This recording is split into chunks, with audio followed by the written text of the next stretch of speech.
Look, I'm not telling you anything you don't already know, right? I mean, there's no news flash here. There's no flashing light that says news break, news alert.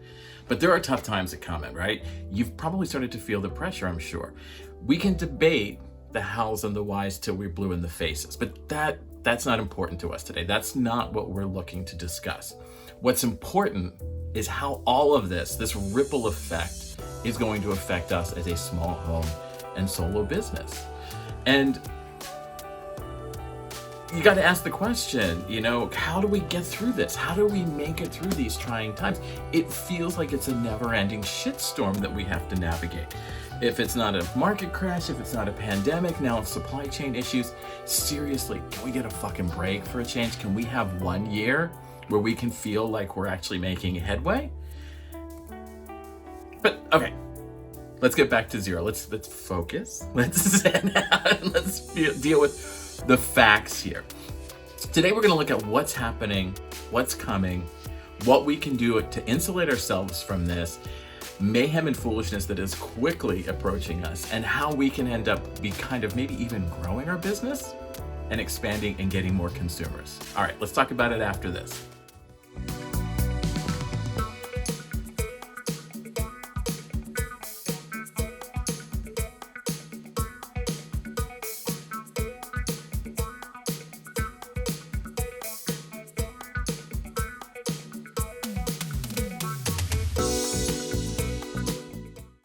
Welcome back. I'm E.H. Howard, and this is the Small Business Talk Show. And today we're talking about the insanity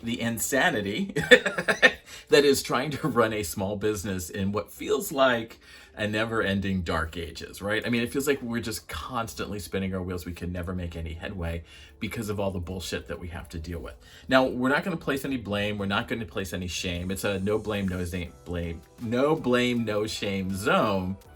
But I want to just back up for a second and talk about how we got here so we can figure out how to navigate through this, right? We need to know where we were and how we got here to figure out solutions to get us out of this problem, or at least, at minimum, survive the problem, right? Because there's not a lot we can do. We didn't cause the problem. We're not the ones that are going to be solving it, but we need to figure out how to live with it.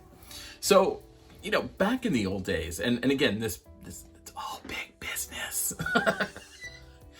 Back in the old days, when things were actually working, the way the big business worked was that they realized that if they ordered tons and tons and tons of stock, that a lot of times it would just sit on the shelves. It wouldn't sell, it wouldn't move quickly. And therefore they were outlaying a lot of cash and they were outlaying a lot of money in order to have stock on hand. And they came up with this great idea that they were only going to order, say, like 30 days worth of stock, keep it in the stock room so that they can ship it out as needed, and then just keep reordering.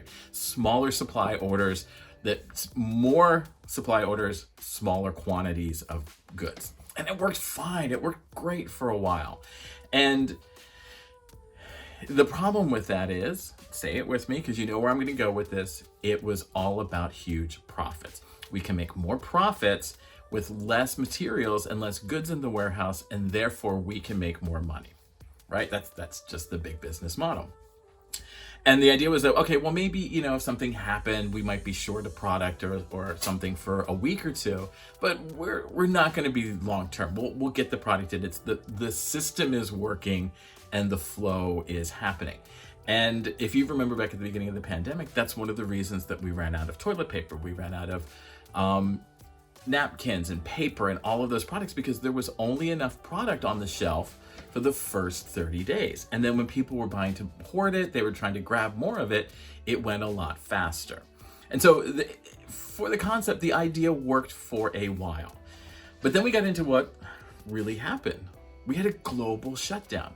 For 3 months, the entire globe was shut down. Nobody was working, nobody was shipping, nobody was packaging, nobody was delivering, nothing. All right? And if you're like me, one of the things when I used to work in industry that I was one of those people, I was that guy that never took a vacation. And you may be, if you're a small business owner or a home business owner, you're probably the same person. Well, hey, you can't take a vacation. You're too busy right now.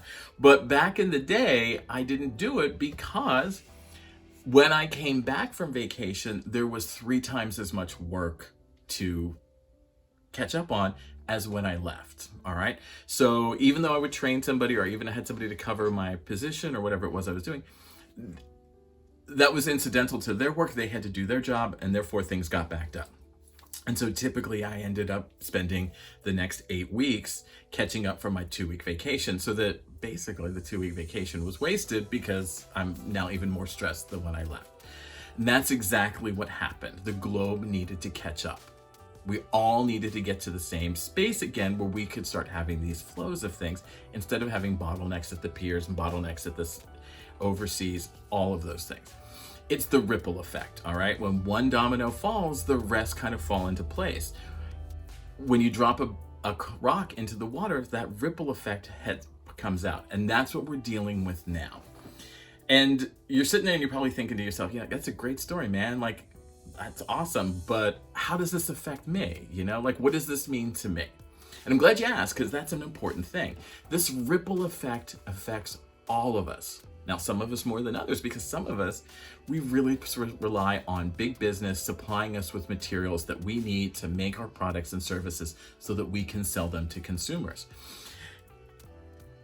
Whatever business you operate, however you operate your business, things are going to cost more. For the short term, possibly the long term. We don't know. Who knows, right? And you have 2 options as a small business, as any business. You have 2 options. You can take the hit and kind of ride the storm, or you can raise your prices. And neither of those are great options. And you're probably sitting there and you're looking at me and you're like, but dude, I'm a financial planner. I'm not going to feel it. I'm going to be okay, right? Like, I'm just making money. Well, yes and no. I mean, part of the problem is because of all of these prices going up and everything else that's going around, there's going to be less disposable income to invest. So you're going to feel it. But more importantly, if you didn't know, we get all of our paper from overseas. We don't make paper here in the United States anymore. We get all our paper from overseas. So things like wrapping paper, printer paper, cards and envelopes, file folders, all of that is going to go up. It's going to start to expand. And you're going to start to feel it in other weird ways too, all right? I'm not exactly sure how, but you're going to start to feel the pain. So it's back to our 2 options. What do? Do you raise prices or do you take the hit? And again, neither of those are great options because they lead to salty consumers, all right? Those salty consumers, aka everyone, they don't give 2 shits about you or your business. They really don't. They don't care about you in the least. They want what they want, when they want it, at the price they want it, and everything else is disposable and meaningless. So if you don't have what they need and how they need it in the way that they need it, screw you, they're going to move on to the next person. And they're going to get a little pissed at you. And let's just dispel the notion for a moment that any customer and any consumer can be easily converted and become a valuable and well-respected consumer. Salty people can't, all right? Salty people cannot become valid consumers. They're angry about something, usually that they haven't planned right, they haven't filled it. You know, it's usually on them and they're just projecting their anger on you. But those aren't good customers. Those aren't the customers you want to work with. And once you open the door to salty, they're going to think, oh, well, I can get away with this every time. And they're going to keep yelling and screaming. They're going to be problem children. They are going to be the worst of the worst. So our goal in all of this, our goal for everything that we want to do is to reduce the interactions that we have with them. We want to work less with salty consumers and more with the consumers who are ideal and right for us. All right. So how do we do that? What's the way that we do that? And that's a great question. We do that by looking inward. All right. Now, before we go any further, I just want to be really clear on this. Anybody and everybody can buy. I'm not saying no to any business. If you want to stay, if somebody's willing to give you $5 for your product, take it. All right. Take it. But those are not the consumers that we want to cultivate. Those are not the consumers that we want to use to grow our business. Those are not the consumers that we want to build our business around. So what I'm saying is everyone, aka the salty consumer, is way too much work for too little reward and a whole lot of mayhem and foolishness that you really don't need right now. You got a lot on your plate. You're just trying to make it from morning to night. You don't need every consumer coming in and throwing a hissy fit at you, right? That's just, none of us need it, all right?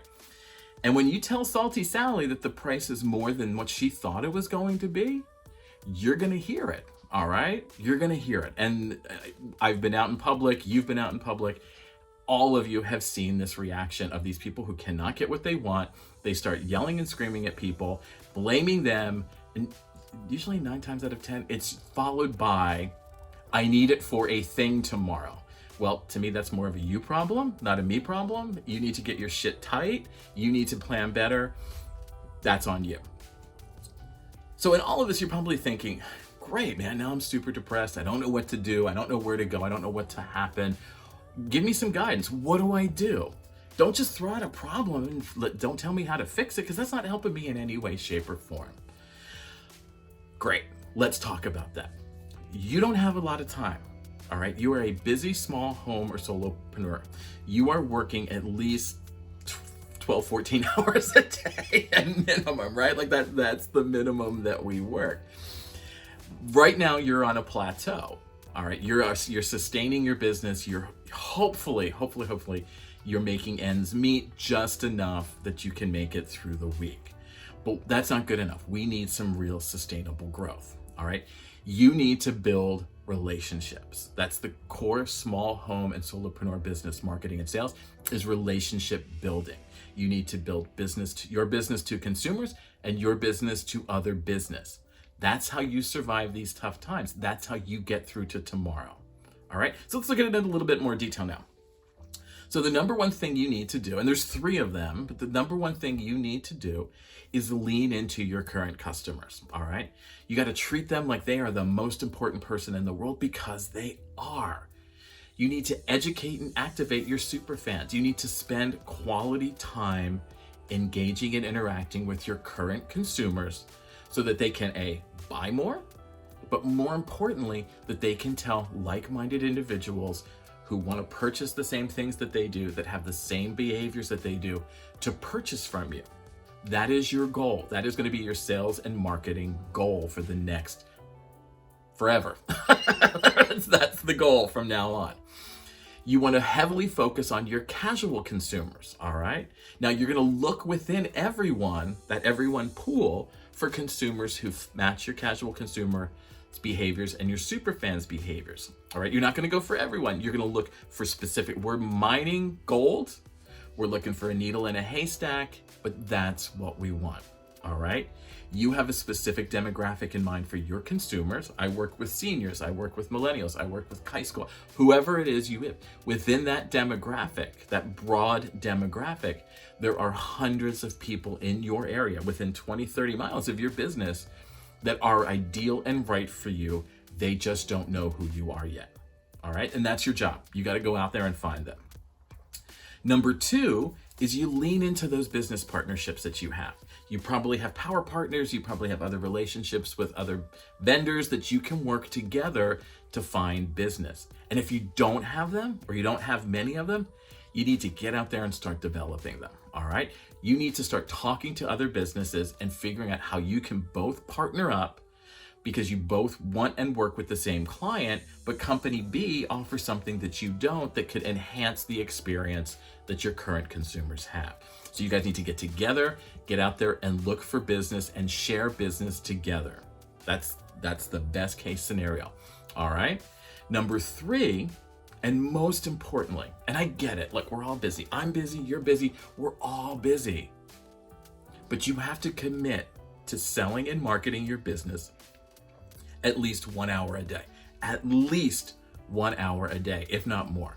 And typically, I know, like, I get involved in it too. Like, by the time I realize it's like 8 o'clock at night and I haven't been on social media, I haven't done any sales or marketing things, and suddenly I'm like, oh crap, I gotta spend some time. But that's the perfect time, because for me, my ideal consumers usually aren't on social media till after 8 o'clock. They've been busy, they've been working, what have you. So first of all, you got to find out the time that works for your ideal consumer. I mean, sure, it's going to be up there all the time and you can post it at any time, but you want real-time engagement, all right? So you want to look for when your ideal consumers possibly will be most active on social media, when they'll be most open to hearing your messaging, when they're willing to engage in a conversation with you, okay? You also have plenty of time. I will sit down, I come home from work, I sit down, dinner's being made, I have about a half an hour, 45 minutes, boom. I'll spend some time on social media engaging with people. I'll spend some time sending tweets out. There is time within your day. You just need to find it. And I'm not saying it's a full 1 hour block. If you need to do it in 15-minute segments, if you need to do it in half-hour segments, whatever you need to do, but you need to commit to 1 hour minimum a day to market and sell your business, because it ain't gonna do it on its own, all right? Be honest. Build it and they will come is bullshit, and it's not going to happen. You need to make it happen, all right? And an hour a day is minimum. I would suggest even putting it a little bit more. I'm one of those people that, during a commercial, I'll send out a tweet, or, I can find the time to market and sell my business. It's that important to me. Now, one last thing that's not really part of the whole thing, but is super important. And it's one of the things that got me through a lot of things these past couple of months. And I think it'll really help you too and if you need to, come over to Facebook and join my Facebook group. We're building that community, but you need a support system. All right. You need someone who can understand what you're dealing with, how you're dealing with it, and can help you by giving you insight and input. All right. I have a couple of great business partners that I work with. One of them, she is a dream come true. You know who you are, Purple. Whenever I'm stressed, whenever she's stressed, we call each other, we talk it out, we feel together. There is strength in numbers. There is camaraderie in understanding, you know what? I'm going through that too. Oh my God, I thought it was just me, but it's not. I feel better knowing that everybody's dealing with this. And there were times during the pandemic where I would wake up and everything was shut down and I'd be in a panic mode, like, oh my God, there's no business coming in, what do I do? And then suddenly realize, well, I'm not the only one. It's not me, it's not personal, it's not somebody out to get me, it is, I have no choice in this. And once I realized that I felt that strength in numbers, that's when I started reaching out to other people and talking to them and realizing, you know what, we're all feeling the same way. This is a huge disruption. We don't know how to deal with it. We're not used to this. How do we get through it together? And I'm not saying that their experiences are going to be the same, but sometimes it's nice to call up somebody and just be like, I need to vent for half an hour. Can I just let it go? And having them say, let her rip. Now, finally, the problem that we have here is you're not going to get rid of Salty Sally. You're not going to get rid of the pain in the ass customers or the problem child. You can put as much garlic on the doorway as you want, but they are still going to come in. And the goal in all of this is we want to reduce the number of problem children, reduce the number of Salty Sallys, and work more with the consumers who are ideal and right with us. All right. Now, things are going to get better. I mean, eventually they're going to get better, right? Let's hope.